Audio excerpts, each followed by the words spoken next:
So we talk about these young guys. We talk about the Pistons and playing these guys and Reggie coming back and all these different perspectives. But, there's another kind of, I guess, whole underlying question and a result we're waiting to see. What does Detroit do at the trade deadline? Are they going to move Andre? Seems like those talks have flopped. Are they going to move Derrick Rose? Or are they going to keep them? And right now, today, it looks like Detroit is keeping Andre Drummond and Derrick Rose. So where do they go from here if they keep those two players? Yeah, right now it doesn't seem like there's a real market for Drummond. Teams don't seem interested in giving up what Detroit wants, which is reportedly a first-round pick or a young prospect. And if they're not getting that, how much of an incentive really is there to move Drummond? And with Rose, it doesn't really seem like the franchise is given any clear indication what they want to do with him. There have been reports that the Pistons don't plan on moving Rose unless he asks for a trade. Then there's also reports that the Pistons are looking for a first-round pick for Rose in a trade. And, we know there are suitors for both Drummond and for Rose. We know there are contending teams that would like to bring on Derrick Rose. But it kind of does appear that as the trade deadline gets closer and closer, these two guys may still be on the roster come February 6th and come February 7th. So that means they're finishing out the season with the Pistons. Drummond has a player option worth $28 million. I know he's talked about declining that before, but does he have any inclination of, well, these teams aren't that interested in me. They don't want to give up any real assets for me. Am I worth $28 million? Should I maybe opt into that to secure the money now and try to prove it again next season?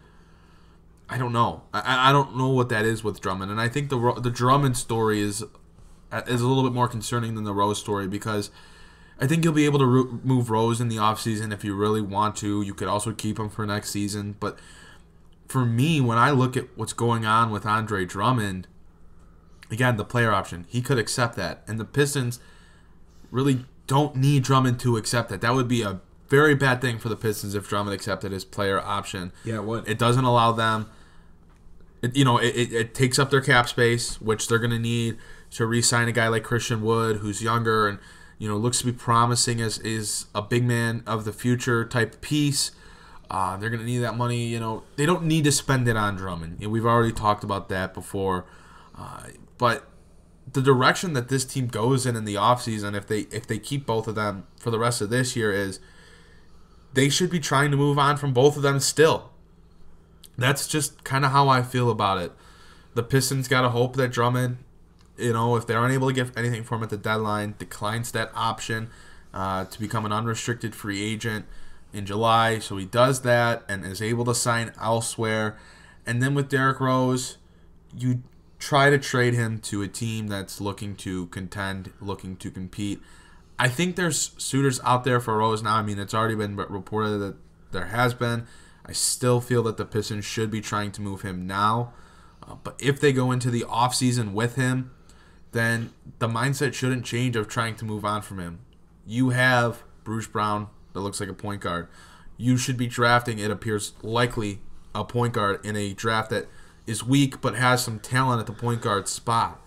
So it looks like there's potential for the Pistons to add another point guard that's going to need a lot of minutes next season to the roster. I don't think Derrick Rose is a real priority for them, and he shouldn't be. I mean, we just spent the first 15 minutes of the podcast talking about how the Pistons should be playing young players and developing young players. I forgot about in this topic right here about Jordan Bone, who we just talked about earlier, and how he could be a guy next year to finally get some real minutes at the point guard spot. So the Pistons could have 2-3 guys on the roster, young guys on the roster, that could be getting minutes at the point guard spot, which makes Derrick Rose obsolete in that sense. Not because he's a bad player. There's no slight on Derrick Rose here. He's a great player. He's been great this season. He just doesn't fit the Pistons' timeline and the direction that the Pistons are going in general. I don't think you can change the direction you're going in just because you have a Derrick Rose on your roster. He's not, an MVP level player that flips the direction of your franchise, whether he's on your team or not on your team. they should be moving on from him. They should be moving on from Drummond still. And, quite frankly, if they go into next season with both Drummond and Rose on the roster, barring, some big move that happens that improves this team's win-now capabilities in a real sense, then I would be kind of worried about this franchise. And I would definitely lose some of my faith in Ed Stefanski, in Malik Rose, and the rest of the Detroit Pistons front office. Aaron, I think you just nailed it, spot on. I don't have any disagreements there. The path this franchise takes very much hinges on whether Andre Drummond and Derrick Rose are here in Pistons uniforms next season.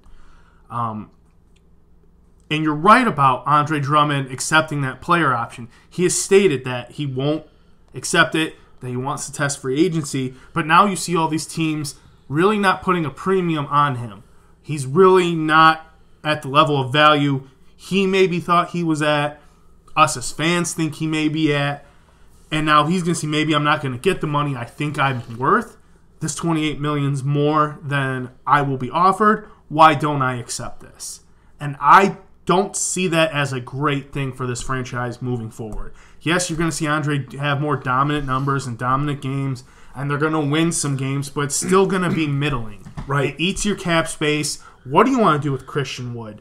Do you want to sign him? He's going to command some money this offseason. Now, granted, he's not much younger than Andre Drummond. How old is Andre Drummond? 26? Yeah. Christian Wood's 24. Right. So it's not like we're signing some 21-year-old, but at the same time, it seems as though Christian Wood is the piece that is going to be the one the franchise moves forward with. Not necessarily Andre Drummond. Yet here we go putting that cap space in trouble yet again because Andre Drummond accepted that player option. It's concerning for the franchise. As far as Derrick Rose goes, I love watching Derrick Rose. It has been just a joy to watch him as a Piston. To be fully honest, I love it. It's fantastic, but it just doesn't fit the timeline of where we're going, where this franchise is going right now. And I think he does need to be moved by the deadline. Now, like you said, Aaron, this franchise has not given any indication of that. Like the reports come out, we'll only trade him if he is asked to be traded. I feel he needs to be moved before the deadline. Now, like you said, you can make that trade during the offseason just as long as he's not on the roster before the season starts.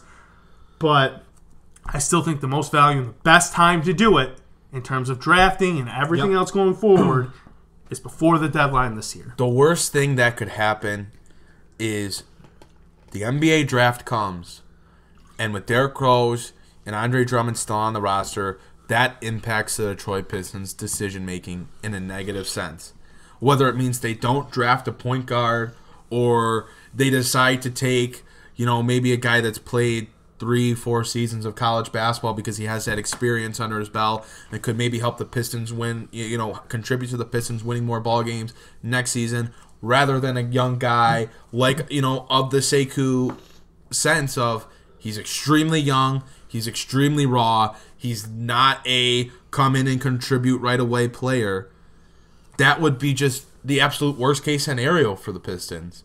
And I just would be very concerned if Drummond and Rose, obviously Drummond wouldn't technically be on the roster come draft night, unless, he reportedly comes out and says, I'm going to accept my player option.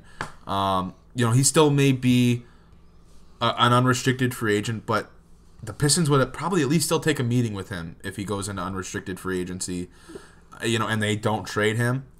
So it just worries me, especially the Derrick Rose aspect, because I know how much this franchise loves and appreciates Derrick Rose. It's no secret that they also like that fans gravitate towards the team because of Derrick Rose. I don't think that's a secret either. I think that adds a little bit more to the maybe we should just hold on to him right now. And again, that concerns me because he's playing well enough that he should be on the court a lot. But they just should not keep him and shy away from taking a guy like Killian Hayes or Tyrese Halliburton and those young point guards that show some promise and could be a future guard for the Pistons. to keep Derrick Rose and to play Derrick Rose. It would just be a really, really, really, really, really bad decision. D. Rose is basically doing what Blake Griffin did last year for Detroit, just kind of willing them along. And this year the injuries have been worse, and there's been a little bit less around Rose, where the young guys have still fallen short, lost some close games, where last year they might have won a few more with better support, healthier support around Blake Griffin. But that's kind of the effect that D. Rose is having, and it's not a long-term thing. Even though I think Derrick Rose has more years left in the tank of being a viable contributor to an NBA team, it's just in Detroit, it's just not a long-term thing. And the Pistons have to accept that. And hopefully they are able to come to an agreement where D. Rose goes to a place where he can win, and Detroit's able to just continue to take steps in the direction of, we are full-on youth movement. We are full-on reigniting this thing. We don't have to blow it up and tank for 5 years. You've got young pieces in place, but you can't hang in the middle. You've got to commit to taking a step down to be able to take 2 steps forward later. Right. And again, we've really hammered that home recently with the Pistons. So the front office has made a lot of good decisions. I want to trust that they'll continue to make those right decisions. But it's just you can definitely see how much they like Rose. And these reports that they want to keep him around are somewhat concerning in that sense. So I just hope that they're making the right decision. I think if they still have Drummond come the offseason, which I think is starting to become more and more likely heading into the offseason. Obviously, again, he can still decline that player option and go into unrestricted free agency. But if they don't get anything for him at the deadline, the worry with him is that he accepts that player option, and then does that kind of lock you in to try to have to compete for another year? If you have Blake coming back and then Drummond's still on the roster, and if you're still holding on to Derrick Rose, you're clearly in compete mode. Does that hold the Pistons back? You're clearly in compete mode at that point. Yep. But you're not competing for anything serious, I don't think, at the same time. You're a fraud. That's a problem. And then you throw Tony That's Snell. the issue.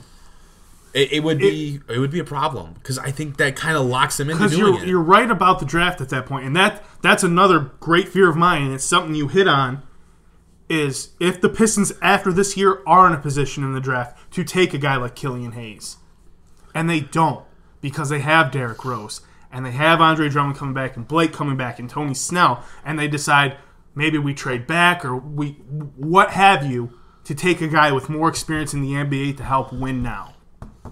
And that, it would just set the franchise back, I feel. It certainly would.